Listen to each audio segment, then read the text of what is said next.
Hello, I'm Philip Stoughton. I'm at Apex 2025. I'm on the Co-Young booth and I'm joined by Thomas Michels from ILFA. Thomas, always a pleasure to see you, always a pleasure to chat. A lot has happened since we were at Electronica just a few months ago. President Trump is in office and shaking the world up with his tariffs and trade wars. You've had an election in Germany. We're seeing debt ceilings raised for spending on defence in Europe. How's all of that impacting you and impacting the PCB industry in Europe in general? Well, thanks for having me first, Phil. Pleasure. What we can see is that Trump, for us, is good because he opened the eyes of everybody that Europe has to stand on their own feet, instead of always looking at the big brother. Yeah. So from this point of view, it's good. Of course, what he does, well, from a European perspective, we have a different opinion. Yeah. It's not our style, and we think it is. You could do it differently. I think that's nuanced, actually. I had this conversation with someone recently, and I said to them, an American, and they said, it's not just what he says, it's the way he says it. And they're like, well, what do you mean? I'm like, if you don't understand what I mean, you don't understand Europeans. Right. There's a lot of nuance in the way, Right. in the way we talk to each other and about each other. Exactly. So, but as said, it opened the eyes. With the new government, you may have seen it. We have now, just today or yesterday, we have agreed on a budget, almost 1,000 billion. 1,000 billion. 50% for mainly defense. Yeah. And 50% for infrastructure. Whether it's bridges, streets. And this is a German budget. That's just the German, not European. Yeah. Well, it is for 10 to 12 years. Yeah. So you could argue and say it's only 80 billion a year, but well, it's 80 billion a year. It's still half a trillion on infrastructure and half a trillion on defense. Exactly. So we are, if there's a crisis, we are able to move. And this is the good news. We are back to moving. Yeah. Instead of just laying back. Yeah, and we can see this also for the electronics industry. It hasn't kicked in so far. Well, for my company it has, because we are very strong in defense and medical, mainly defense. And this business, well, fortunately, unfortunately, is good. Yeah. We can see that a lot of programs are now getting much bigger.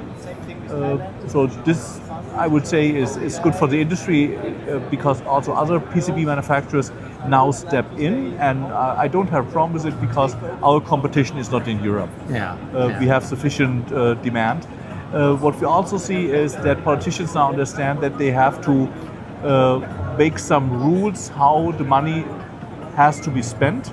Okay. Just to give you a number, out of the European defense budget, so far, 78% of the spendings are outside of Europe. Okay. And this is crazy. Yeah. So, and 63%, by the way, are spent in America without asking for offset. Yeah. Asking, okay, I buy something from you, what do you buy from us? And I think this we now understand, that we don't have to be shy, that we have to do it. And I had a lot of discussions with the defense ministry and other politicians, and they're willing to address it. Yeah, I think that's important, and I think that understanding, as you say, I think there's been a complete shift in understanding, and Europe waking up and saying, hey, we have to do this, and we have to allocate budget to do it is really important. And the fact that the new German government, regardless of its complexion, is actually pushing forward with real policies. I think that's hugely valuable. When you look at what has been going on in terms of tariffs, in terms of restrictions on trade, those kind of balancing issues, do you think there's lessons we can learn from what President Trump has been doing that perhaps we should be thinking about in Europe to encourage European EMS companies to buy more European manufactured printed circuit boards and so on through the electronic supply chain? We can definitely learn something from President Trump. You should not do it the way he does it. Absolutely. Because tariffs, at the end, the people The in consumers the country, pay. the consumer have to pay it. Yeah. And it makes the local companies, or there's a danger that it makes them lazy because they don't feel the competition. So from this point of view, I'm against tariffs, but we also have to make sure that we have a level playing field, which we don't have because China is not playing under these rules. No. This we all have to understand. Subsidies. So our approach is put thresholds in. So ask for a certain percentage of local content, which automatically it's kind of tariff.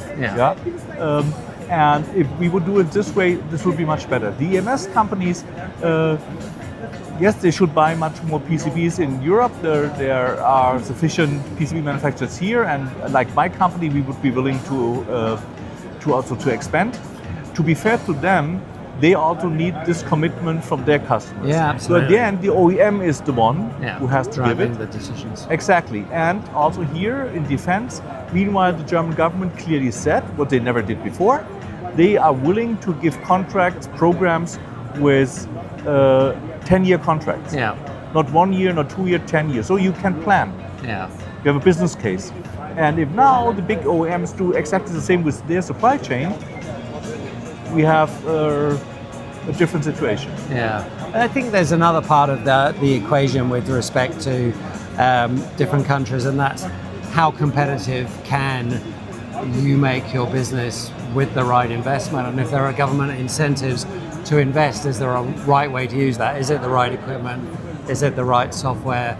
Is it the use of AI? How do you see that shift as we go through the next few years in terms of maybe making Europe less dependent on labor costs, because labor costs in Germany are always going to be higher than they are elsewhere because we enjoy a better standard of living? Right. How do you make it more efficient? Well, number one, we don't see any incentive programs at present. Okay. We see them for semiconductor. We don't see it for PCB. We don't see it for EMS. We also try to make politicians understand we don't have a product. We have a service. We produce products. Even a PCB manufacturer who is a technology provider has no own product. So this they have to understand, and we are positive that they will understand it. But we would be already happy if we have firm contracts. Then we have a business case, and for a good business case, I even don't need subsidies. But what we need, especially in Germany, we need reasonable cost for energy. Because this is really a problem. It's 2 to 3 times higher than in other countries, and then we are fine. Obviously, we would take the incentives. France is doing it. France is really very. Also, they buy products in their country. They're much better than they the are Germans. more loyal on that. Absolutely. And I think that's something we've seen change. I remember coming to the US in the 80s and the 90s, and the Americans were super loyal. Every car you saw on the road was, a Buick or a Chevy or a Chrysler or whatever. That's all changed here. I think the same's true in Germany. German consumers were much more loyal before the turn of the millennium. So I think still a little bit with the cars. The cars are, the cars in Germany, But the whole world feels that way about German cars, so they sell very well everywhere. So I think there's a bit of that. Just going back to that question of how you become more competitive, where do you think we are in terms of technology? Are there any game-changing technologies coming through in PCB manufacturing? Are there areas that you think we could improve on in terms of automation? It still feels very much like the process I remember 20 years ago. 20 years ago, Well, where you have game changer is substrate business and so on. This I do not see in Europe so far.